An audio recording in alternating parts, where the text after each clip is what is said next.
놀이미디어 교육센터 이 권장이라는 소장님은요, 사주면 사준 순간부터 후회하고 안 사주면 사줄 때까지 시달리고 들볶이는 스마트폰에 대해서 솔루션을 제공합니다. 우리 사람이 뭔가 이렇게 보고 있으면 이 사물을 인식하는 이 시신경은 뇌의 뒤쪽에 연결되어 있다고 해요. 그래서 스마트폰이나 우리가 TV 등을 보고 있으면 이 뇌의 뒤쪽에서 자극이 생긴다는 거죠. 뒤에서 자극이 생기면 다시 앞쪽으로 보내줍니다. 뒤에 있다고 해서 뒤후, 머리 두, 후두 옆. 그리고 앞에 있다, 전두 옆. 많이 들어보셨죠? 전두 옆. 자, 근데 이 앞쪽에 있는 이 전두 옆, 측면으로 보면 이 전두 옆이 사이즈가 후두 옆보다 훨씬 큽니다. 근데 이 전두 옆이 뭐 하는 장소인가? 이 뇌를 연구하시는 분들이 연구해 보니까 이 전두 옆, 이 앞쪽은 생각하고 판단하는 장소다. 이 앞쪽이. 그래서 아이가 컴퓨터나 스마트폰 앞에 앉아서 게임을 한다고 생각을 해봅시다. 화면에 내가 키보드나 마우스로 조장하면 그걸 이렇게 따라오는 이 캐릭터가 나타나요. 곧 나죠. 나타난 캐릭터들이 내 눈을 지나서 시신경을 지나 후두엽, 이 뒤쪽에 자극을 줍니다. 근데 이제 내가 싸워야 될 이 몬스터나 상대방 캐릭터도 나타났기 때문에 이 상대방 캐릭터도 눈을 통해서 시신경을 통해서 후두엽으로 자극이 옵니다. 자, 정보가 왔으니까 이제 앞쪽으로 보내야겠죠. 전두엽으로. 그죠? 이 앞쪽으로. 그래서 생각하고 판단을 합니다. 아, 저걸 때릴까 말까? 세게 때릴까? 살살 때릴까? 여러 번 때릴까? 자, 이렇게 생각을 하고 있으면 내 캐릭터가 어떻게 되죠?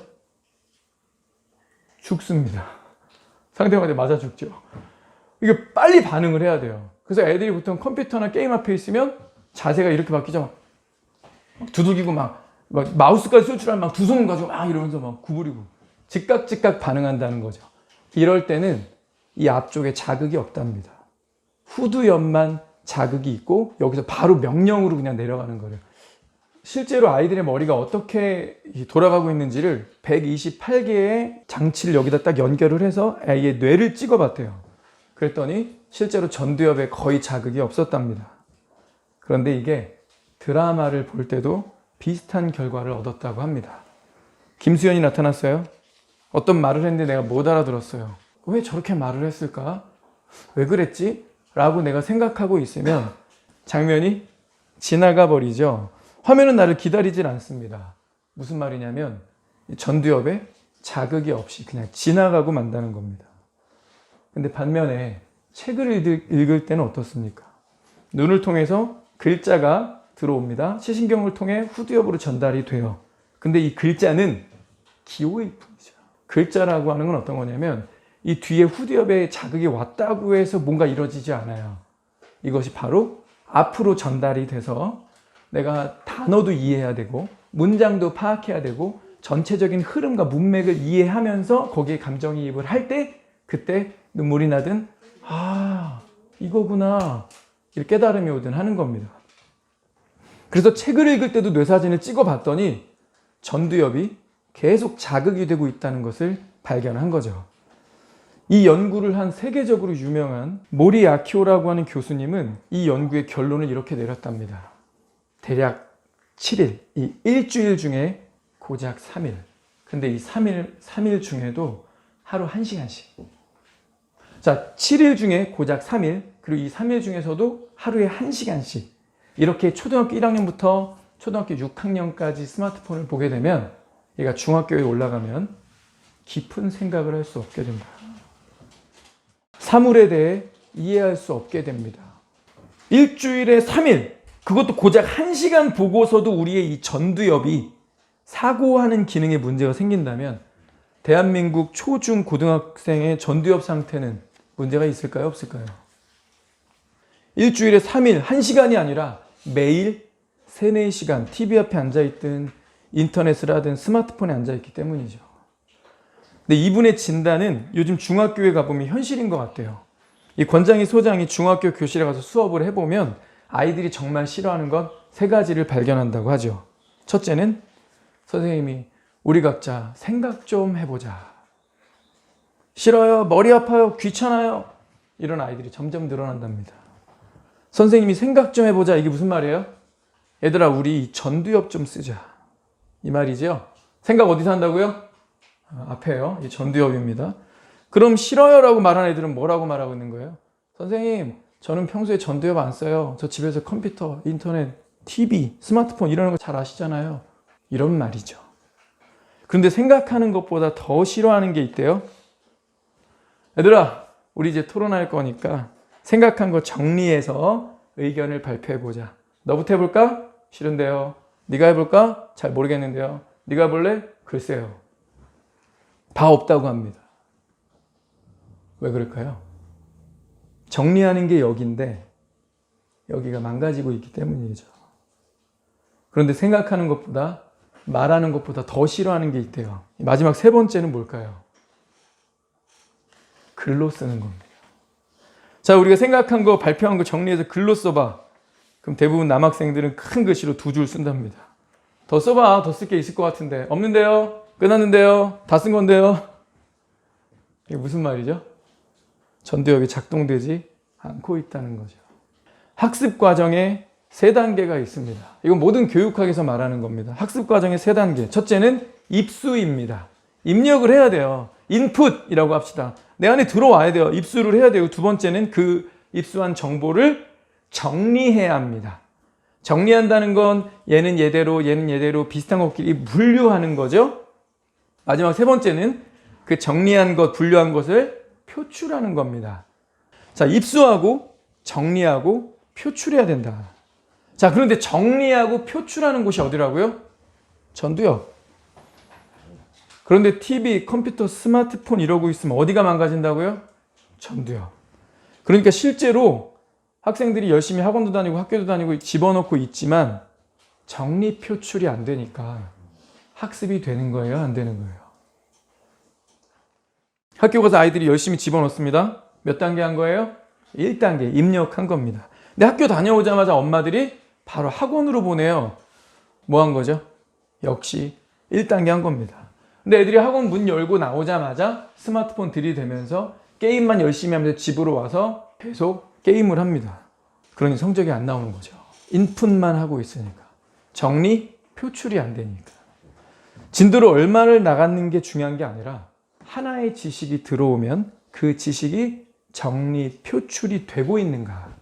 정리, 표출하는 과정을 가지고 있는가. 그걸 살펴야 되는데 어떻게든 학원 보내고 과외시켜서 집어넣기만 하면 애가 공부 잘할 거라고 생각하는 거죠.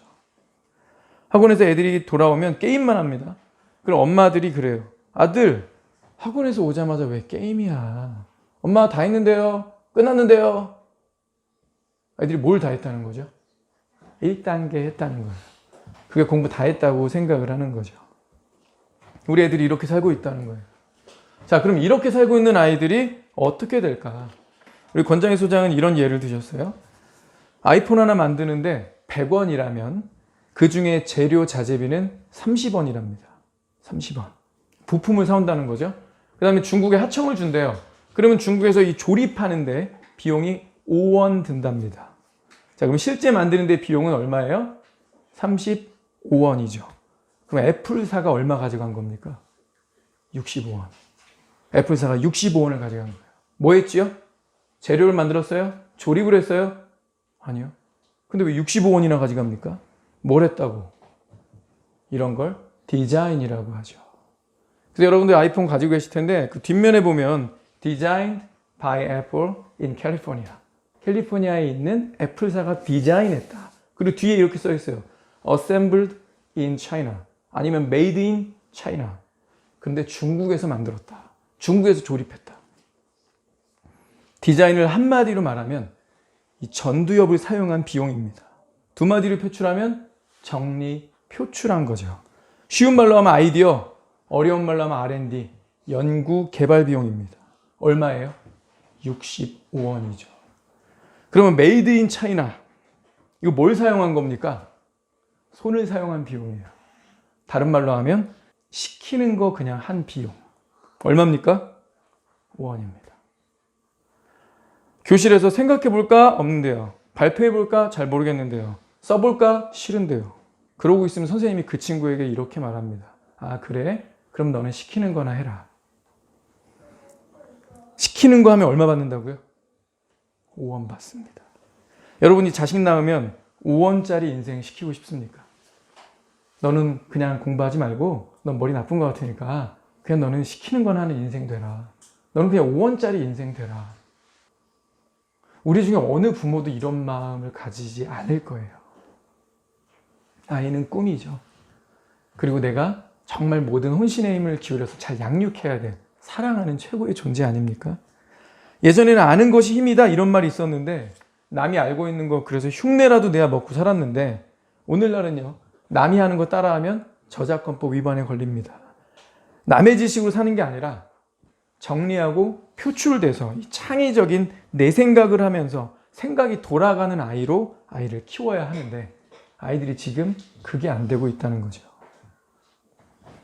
미국 캘리포니아 실리콘밸리에 가보면 발도로프라는 초등학교가 있답니다. 발도로프. 여기는 1년 학비가 2천만 원이 넘는데요.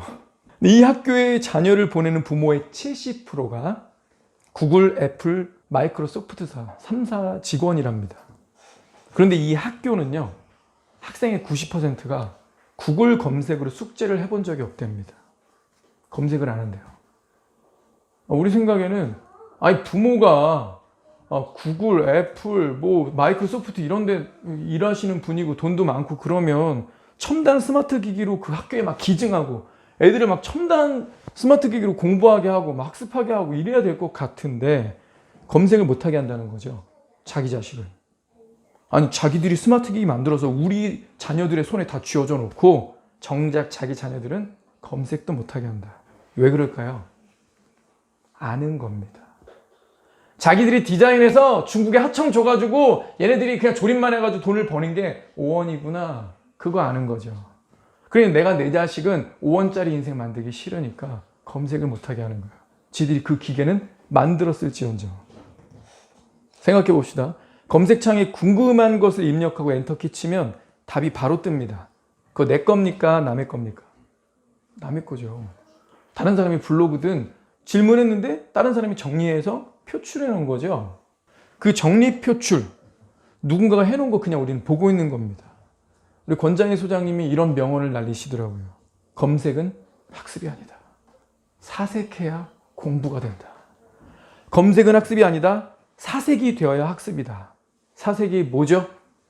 입력에서 그치지 않고 정리 표출하는 겁니다. 근데 이 정리 표출이 어디라고요? 전두엽이 활동하는 곳이라고 했죠. 실제 한 가지 실험을 했습니다. 한 그룹의 학생들은 인터넷을 검색해서 출력해서 숙제를 내게 하고요. 다른 한 그룹은 책을 찾아서 손으로 써서 레포트를 내게 했습니다. 인터넷으로 숙제한 친구들이 이렇게 말한대요. 인터넷으로 마음에 드는 거 하나 딱 골라가지고 드래그 해가지고 복사하기 붙여놓고 그 다음에 출력하면 너무 편해요. 편하고 쉽고 빠르다. 맞죠?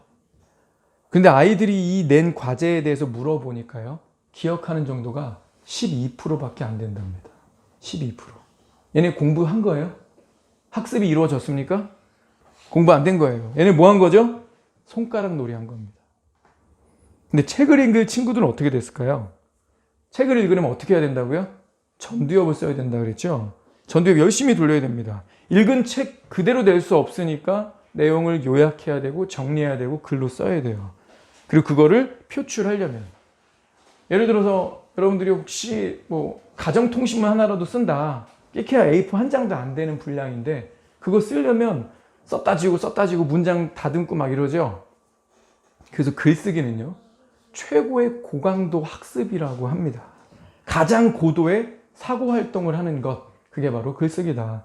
그래서 아이들은 이 학습의 결론을 항상 쓰기로 해줘야 된다는 겁니다.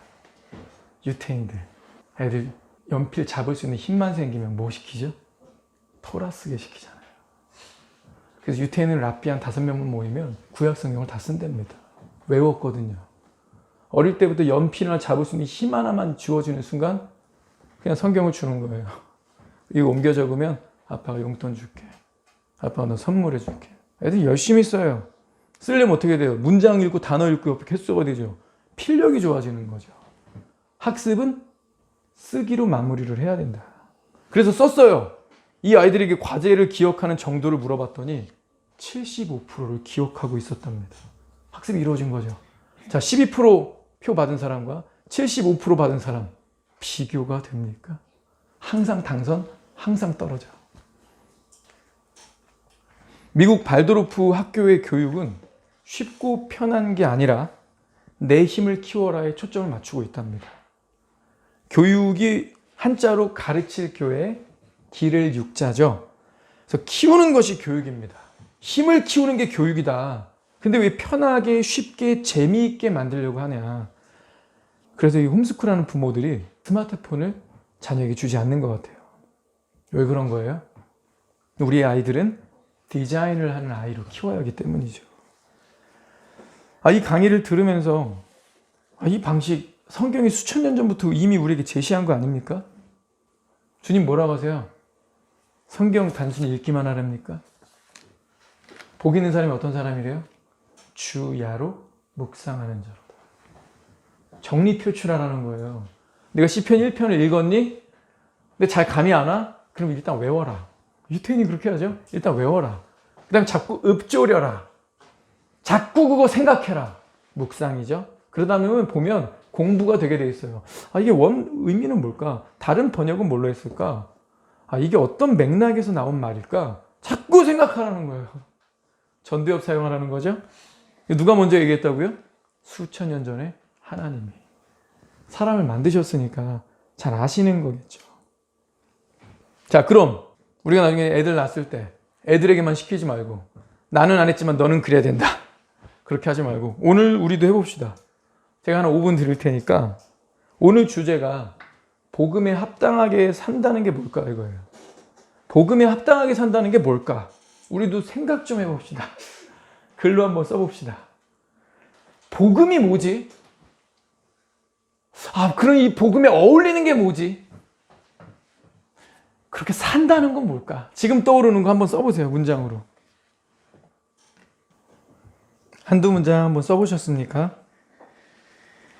그럼 우리 잠깐 기도합시다. 주님, 오늘도 살아있는 당신의 말씀으로 우리로 생각하게 해주시고 그것이 우리 마음 깊이 내려와서 우리가 그것을 묵상하며 우리 삶으로 살아낼 수 있도록 친히 우리를 붙들어 주시길 소원합니다. 예수님 이름으로 기도합니다. 아멘. 오늘 이 본문은 우리에게 하나의 완전 명료한 메시지를 주고 있습니다. 오직 너희는 그리스도의 복음에 합당하게 생활하라. 오직이란 말은 배타적이고도 절대적이죠. 다른 건 안 돼. 그리고 이것만 꼭 해야 돼. 이럴 때 우리가 오직이란 말을 쓰지 않습니까? 다른 데 주의를 돌리거나 다른 생각을 하지 못하도록 하는 겁니다. 바울이 자기가 있건 없건 너희들은 이거 하나에 몰두해야 한다. 그리스도의 복음에 합당하게 생활하라. 자, 자기를 기독교인이라고 믿고 있는 사람에게 이것보다 더 간단 명료한 말이 있겠습니까? 우리는 복음에 합당하게 살아야 합니다. 그럼 복음에 합당하게 산다는 게 뭘까? 뭘 안 해야 할까? 뭘 해야 할까? 뭐 그런 것들이 생각이 날 텐데 오늘 이 본문은 몇 개의 힌트를 주고 있습니다. 자, 첫 번째, 하나님을 제1, first로 의식하라입니다. 하나님을 제1로 의식하라. 제1로 의식하라. 자, 27절에 복음에 합당하게 생활하라. 이는 내가 너에게 가보나 떠나 있으나. 가보나 떠나 있으나 합당하게 생활하라. 우리말로 하면 이거죠. 내가 있으나 없으나 상관 말고 할 일을 해. 그죠? 이 당시는 우리랑 완전 판이하게 상황이 달랐습니다. 우린 여길 가도 십자가, 저길 가도 십자가, 여기도 교회, 저기도 교회. 그냥 지나가는 사람 몇 명 찔러보면 5명 중에 하나는 교회 다니죠. 설교도 많고 책도 많고 교인 찾기도 쉽습니다. 그런데 이 당시에는요, 강원도 많은 땅에 교회 딱 하나. 그것도 이제 막 세워진 겁니다. 근데 얼마나 교회에 대한 핍박이 큰지, 그것도 같은 하나님을 섬긴다는 유대교가 제일 앞장서서 고발하고 막 죽이려 하고 재산 뺏고 그랬잖아요. 기운이 빠집니다. 두렵죠. 이럴 때 우리에게는 정신적 지주 같은 존재가 좀 필요합니다. 정신적 지주로서 이 교회 세운 사도 바울이 있으면 얼마나 든든할까. 이렇게 해라 저렇게 해라 시키는 대로만 하면 얼마나 좋을까. 바울은 로마 시민권자고 여러 방언도 할 줄 알고 굉장히 똑똑하고 이 교회를 개척한 사람 아닌가. 그러니까 그 사람이 있으면 사람들이 누구를 의식할까요? 하나님일까요? 바울일까요? 아마 사람입니다. 우리도 사람의 눈을 많이 의식하고 살지요. 누가 보면 안 하고 누가 안 보면 하고, 누가 지적할까봐 안 하고, 누가 인정해주지 않을까 싶어서 하고. 어찌 보면 이 사람의 눈은요, 나를 위선자로 만들 수도 있습니다. 그런데 바울이 뭐라고 하는 거예요? 내가 있든 없든 할 거 해. 이 말은 달리 말하면 나를 의식하지 말고 하나님을 제1로 의식해라. 내가 있든 없든 하나님만 의식하면 그거 하면 되잖아. 해야 되는 거잖아. 맞지? 이런 얘기를 하고 있는 겁니다. 자, 둘째. 복음에 합당하게 생활한다는 게 뭘까? 한 마음과 한 뜻으로 협력해라. 한 마음과 한 뜻으로 협력. 이게 one spirit. 자, 하나의 성령, 하나의 영을 우리가 가지고 있다는 거고요. one mind. 여러분, 이 마인드는요, 우리의 감정과 정서적인 것까지도 일치를 이룰 수 있다면 이루라는 겁니다. 우리가 신앙의 교리에 있어서는 우린 침례가 맞습니다. 우리는 뭐가 맞습니다. 뭐가 맞습니다. 뭐 이렇게 하는 게 낫습니다. 뭐 교리적인 거 일치, 교회에서 많이 얘기하죠. 근데 여러분, 교리로 갔다가 쪼개지는 것처럼, 교회가 나눠지는 것처럼 모양은 취하고 있지만 실제 교회 왜 쪼개져요? 저 여자 마음에 안 들어요. 저 형제 완전 싸가지 없어. 진짜 몇 년 동안 시간 지나면서 쌓인 것 같아. 진짜 저 인간 얼굴 좀 안 보고 싶다. 마인드의 문제입니다. 근데 성경이 뭐라 그래요? 원 스피릿으로 협력하라고 안 했어요. 원 스피릿뿐만 아니라 원 마인드. 너희의 지정의가 일치를 이루어야 된다. 교회들이 막 의자 색깔 뭘로 할까요? 막 건축하느라 서로 막 십시일반하고 고생해가지고 건축했는데 벽지는 뭘로 할까요? 주차장을 왜 6개밖에 안 뽑았어요? 지하를 더 팠어야지. 본질이 아닌 걸로 대부분 싸우고 마음에 안 들고 그걸로 기싸움을 벌인다는 거죠. 성경이 뭐래요?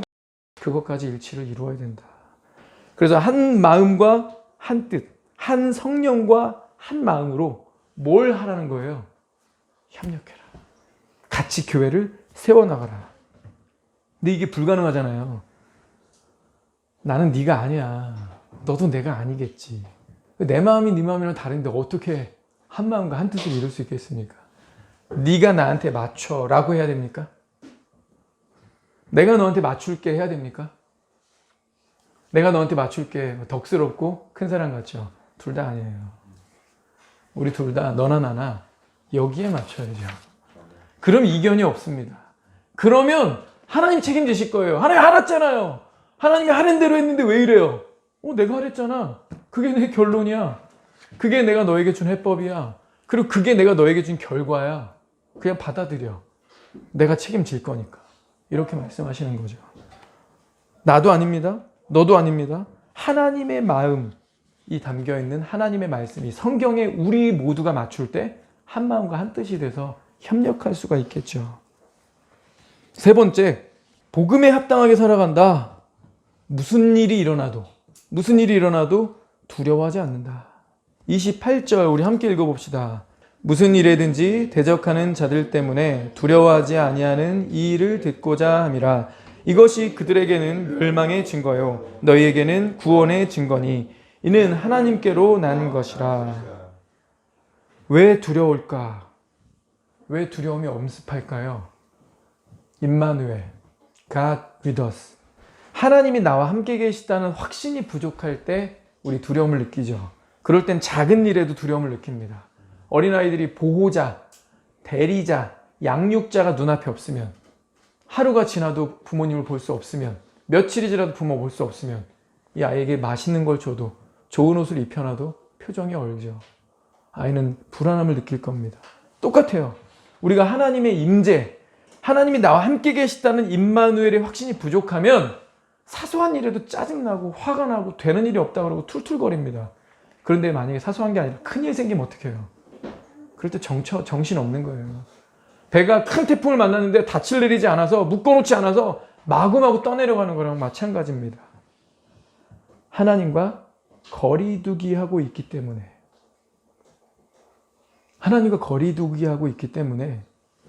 하나님이 나와 함께 계시다는 확신이 부족한 게 아닐까요? 하나님과 자꾸 거리두기를 하니까 사탄이 가만히 있겠습니까? 그 사이를 비집고 끼어들어서 우리로 하여금 하나님께 거리감을 느끼도록 만들겠죠. 우리 네 번째, 복음에 합당하게 산다는 것, 고난도 특권으로 받는다. 고난도 특권으로 인정하고 받아들이겠다. 29절입니다. 그리스도를 위하여 너에게 은혜를 주신 것은 다만 그를 믿을 뿐 아니라 또한 그를 위하여 고난도 받게 하려 하심이라. 자, 은혜를 주신, 이 주신이라고 번역된 헬라어는요, 은혜, 호의를 뜻하는 단어에서 파생된 겁니다. 믿음이나 고난 둘 다 뭐라는 거죠? 하나님의 은혜와 연관되어 있다는 겁니다. 달리 말하면 고난이나 믿음이나 둘 다 특권이라는 거예요. 하나님이 호의를 베푼 거거든요. 야, 너 니네 부모님이라고 그렇게 하는 거 아니다. 야, 네 새끼라고 그렇게 하냐? 너무 편파적인 거 아니냐? 특권의식에 사로잡혀가지고 팔이 안으로 굽는다고. 이런 거잖아요. 하나님이 호의를 베푼 거라니까요. 뭐가요? 믿음이. 뭐가요? 고난이요. 우리 가만히 전두엽을 굴려봅시다. 믿음이 특권 같으세요? 내가 하나님을 그냥 믿어주는 거 아닙니까? 믿음이 여기 공중에 떠다니지 않잖아요. 떠다니는 내가 막 파리채로 잡는 거 아니잖아요. 그래서 호주머니 넣고 다니는 거 아니잖아요. 집에다가 박박 묶어놓고 있는 거 아니잖아요. 믿음은 여기 있는데, 여기 있다는 건 내가 믿어 드리는 거 아니야? 믿음이 안 가는데 하나님 말씀이라니까 내가 믿어 드립시다. 이해도 안 가고 화가 나는데 내 삶이 왜 이러니 진짜 이런데 한 번 더 내가 진짜 마지막입니다. 한 번 더 속는 셈 치고 믿어나 봅시다. 이거 아니에요? 성경은요, 믿음을 특권이라고 말하고 있어요. 믿음으로 믿음에 이르게 하나님. 왜냐? 여러분들도 이제 전도하려고 하다 보면 좀 많이 느껴지지 않습니까? 복음을 꺼내기가 왜 이렇게 어려울까요? 안 믿을 것 같거든요. 근데 저 여러분 왜 믿고 있어요? 왜 예수님 얘기하다가 어떤 때는 감성 터치가 일어서 막 눈물이 막 납니까? 왜 그게 믿어지죠? 왜 일요일날 교회 오신 거예요? 믿어지니까. 여러분, 그래서 믿음이 특권인 겁니다. 안 믿을 사람은 죽었다 깨어나도 안 믿어요. 복음 말씀 막 들어도 마귀가 와서 그 말씀을 빼앗는 것이요. 최소 미니멈 어디까지는 손 못 대도록 하나님이 넘사벽 치시고 믿게 하셨으니까 여기 와서 앉아있는 거잖아요. 그래서 믿음이 특권입니다. 그래서 주님이 이 믿음과 세트 메뉴를 주신 게 고난이죠. 야, 믿음이 특권이라고 생각하니 이해가 됐어? 고난도 똑같다. 내 새끼가 아니면 고난을 주지 않는다. 진주가 고난 속에서, 조개 입장에서는 엄청난 고난이죠. 사르려는 고통, 이거 속에서 진주가 탄생하는데, 그게 바로 고난을 통해서 그 귀하디 귀한 진주가 태어나는구나.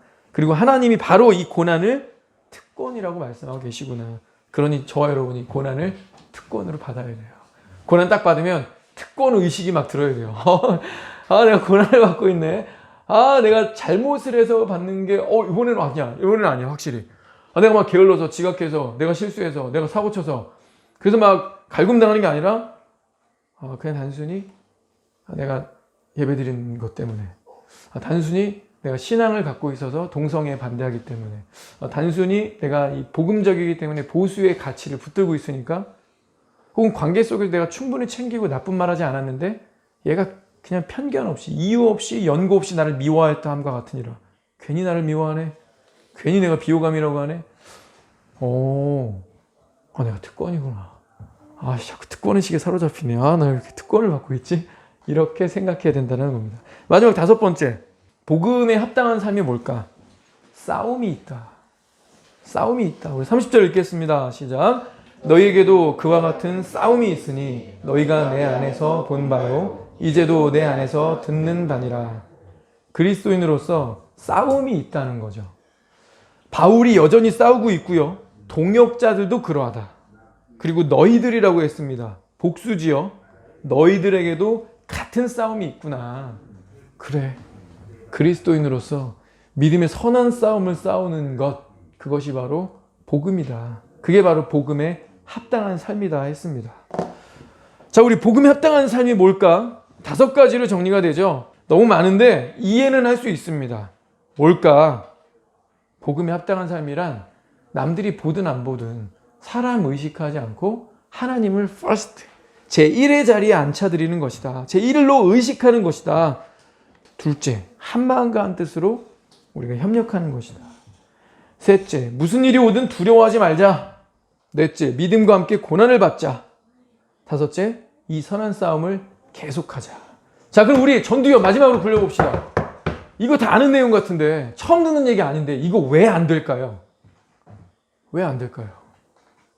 하나님을 제1로 의식하는 게 왜 안 될까요? 한 마음과 한 뜻이 왜 안 될까요? 무슨 일이 오든 왜 자꾸 두려울까요? 우리 지난 4주 동안 한 거 아닙니까? 내 삶에 기도와 말씀이 없어서 아니에요. 기도 안 하니까 임재를 의식할 수 없죠. God with us. 불러야 돌아볼 거 아니에요. 정든이나 조인이나 내가 공원을 갔어. 조은이가 아빠 하고 저기서 불러요. 내 아들 목소리는 정확하게 알아듣겠죠. 아빠 이러면 뒤 돌아볼까요? 아니면 내 할 일 할까요? 그러니까 아빠라고 부르면 돌아봐야죠. 그게 소통 아닙니까? 그게 기도죠. 하나님을 찾아야 God with us를 내가 느낄 수 있는 거예요. 하나님은 어디에나 계시 편지하시는데 내가 못 느끼니까 두려운 거잖아요. 근데 두려워하지 말래요. 고난을 받으래요. 고난을 특권이라 여기고 계속 싸우래요. 이거 왜 못할까요? 예수님이 어떻게 싸우셨죠? 예, 광야에 3가지 시험 받으셨을 때 이걸로 싸우셨잖아요. 근데 우리가 이게 없으니까 싸움에서 주저앉고 싸움을 포기하는 게 아닐까요? 아, 나 싸우기 싫다. 아, 안 싸울란다. 이게 없거든. 이런 걸 수 있어요. 하나님을 의식해야 되는데 왜 하나님 의식이 안 돼요? 주야로 묵상하는 자가 아니기 때문에. 그죠? 주야로 묵상하는 건 말씀인데 말씀은 곧 하나님이시니라 했어요. 그래서 지금 복음에 합당한 삶이 뭘까 정리해 보니까 기도와 말씀이 근본적으로 매일 되는 사람이면 가능합니다. 기도와 말씀, 기도와 말씀. 그러면 우리가 이런 강연에 미치지 않아도 돼요. 자녀 교육, 성경에 답이 다 있고요. 그냥 순수하게, 순진하게 그거 그냥 단순하게 믿고 따라가면서 하다 보면 애들 하나님이 키우실 겁니다. 우리가 직접 가르치는 영역이 몇 프로나 된다고요. 애들도 자기만의 영역이 있습니다. 근데 내 눈 밖에 있을 때 내가 사람이 보든 안 보든 하나님을 의식하고 살면 내가 얘를 감시, 감독하든 말든 하나님이 걔를 감시, 감독하실 거 아니에요. 어디에나 계신 분이니까. 우리가 이미 알고 있는 것, 심플하게 주어진 것, 세상도 증명해 준 것, 성경은 수천 년 전부터 얘기했던 것 그냥 따라해 봅시다. 근데요, 우리도 너무 심플하고 단순하지만 우리가 먼저 기도와 말씀을 해야 됩니다. 다윗이 자기가 밧세바를 범하니까 자신의 장남, 차기 대권 주자죠? 태자였어요. 태자. 첫 번째 아들인데 얘가 배다른 여동생을 범했는데 한마디도 안 하죠. 그거 안 한 거예요? 못 한 거예요? 못한 걸 수도 있어요. 근데 율법을 따르면요 해야 됩니다. 근데 하자니 되게 자존심 상하죠. 왜냐면 다윗이 범죄한 거는요 100주 대낮에 다 드러났잖아요. 다 드러났어요. 그 이스라엘 사람들 다 알고 있어요. 그러니까 왕의 이미 체면과 뭐 위신 없어요. 다 떨어졌어요. 야! 감히 배다른 여동생을 그래? 아버지는 부하의 와이프를 겁탈했잖아요. 그 결혼한 여자였어요. 난 어쨌든 처녀인데 아버지가 나한테 이런 할 말 있나? 이런 할 말 없죠. 아마 그래서 다윗이 말을 못한 게 아닐까. 자, 그런데요. 율법에 따르면 그래도 말해야 돼요. 아빠가 창피하다. 부끄럽다. 잘못했다. 아, 너한테 말할 면이 없다. 근데 내 말이라고 듣지 말고 난 너에게 이 말은 전달해야 된다. 하나님이 이렇게 하길 원하신다. 너 그거 범죄한 거야. 어떻게 회개할래? 빨리 찾아가서 사죄해. 그리고 그들이 요구하는 변상, 속건제를 드려. 그러면 암논 안 죽었어요. 압살롬이 2년 동안 전두엽 굴려가면서 저 새끼 어떻게 죽일까? 복수의 칼날 갈았을까요? 가정이 풍비박산 났을까요? 다윗이 궁전에서 쫓겨났을까요? 아니죠. 압살롬의 마음이 풀렸을 텐데. 속건제를 요구했을 거 아니에요. 이 정도의 변상해라. 그리고 아내로 맞이해라. 그럼 했을 거 아니에요. 다윗이 그때 그냥 자존심 체면 내려놓고 범죄했지만 창피하지만 미안하다 사과하고 율법을 전하고 가르쳤으면, 그리고 중재를 계속했으면, 찾아갔니? 사과했니? 그 아버지 만났니? 진심을 담아서 사과했니? 어떻게 하기로 했니? 만약 사과했으면 암논의 죄는 해결이 되는 거죠. 안 하니까. 아버지가 중재도 안 하고 가르치지도 않고 지켜보지도 않으니까 다 죽은 거죠. 다 죽었어요. 그러니까 우리가 조금만 멀리 내다보면 내가 엄마가 될 거지, 내가 아빠가 될 거지, 내가 남편이 돼서 아내를 이끌어야 되지, 내가 결정하고 리드하고 책임져야 될 존재지. 그럼 내가 이렇게 해야 되겠다. 그거 오늘부터 하면 돼요. 여기 다 있잖아요. 여기. 저만 갖고 있어요? 옛날에 신부 혼자 갖고 있었는데 이거 다 갖고 있잖아. 이거 읽자고. 이거 읽고 기도 좀 하자고요. 그럼 모든 게 형통입니다. 기도합시다. 성경 읽을 때마다 항상 위로가 되고 주저앉아 있었지만 벌떡 일어나게 만들고 우리를 다시 세우는 말씀이 있죠. 말씀은 하나님입니다. 하나님께서 그 말씀을 통해서 우리를 세우시는 건데 바로 이거죠. 저 이 말씀 너무 좋아해요. 이전 것은 지나갔으니 보라 새 것이 되었다. 이거 얼마나 위로입니까? 지난주까지 내 30년 인생의 그 과거를 주님이 그냥 십자가에 묻으시겠다잖아요. 이만한 위로가 어디 있어? 세상에 이런 종교가 어디 있습니까? 세상에 이런 신이 있으면 나와보라고 하세요. 세상은 인과응보 얘기합니다. 네가 이렇게 하면 내가 이렇게 해줄게. 근데 예수 그리스도가 항상 한결같이 하시는 말씀, 그거 가져와라. 철로 역정에 보여주는 게 그거죠. 등에 메고 있는 그 죄의 짐, 무거운데 해결할 수 없는데 그거 가지고 이리 와라. 그냥 come, 와라. 그리고 여기에 묻어라. 그거 내가 지고 가마. 그거 내가 해결해 줄게. 그래서 어제까지의 죄, 어제까지의 습관, 어제까지의 과오들, 우리 진심을 담아서 십자가 앞으로 가져가면 됩니다. 그럼 주님이 그거 대신 묻어주시고 해결도 딱 해주시고 새롭게 해주십니다. 그리고 오늘부터 우리 또 한 번 다짐할 수 있죠. 기도와 말씀이구나. 주님은 한결같이 나에게 복음에 합당하게, 복음에 어울리게 좀 살아라 이놈아. 그게 복음적인 삶이냐 우리가 말씀하시는데 그거에 대한 대안으로 기도와 말씀이다. 내가 너와 함께한다. 제발 기도를 통하여 나의 임재를 느껴라. 의식해라. 두려워하지 말아라. 우리에게 끊임없이 말씀하고 계십니다. 오늘 우리 하나님 옆에 다시 한번 다짐의 기도 드려봅시다. 주님, 제가 이번 주 이렇게 책 읽는 게 어렵지, 성경 한 장 읽는 게 왜 이렇게 불편하지, 그러나 다시 이 말씀 붙들겠습니다. 죽기 살기로 한번 말씀을 붙들어 보겠습니다. 말씀 읽는 거에 창념하겠습니다. 주님, 제가 자꾸 스마트폰이랑 소통하고 있는데 스마트폰이랑 대화 시간이 너무 긴데 주님, 제가 주님의 이름을 좀 부르겠습니다. 단 10분이어도 좋으니, 단 5분이어도 좋으니 짧게라도 주님 저랑 문자예요. 주님 저랑 얘기 좀 해요. 자기 목소리를 기도합시다.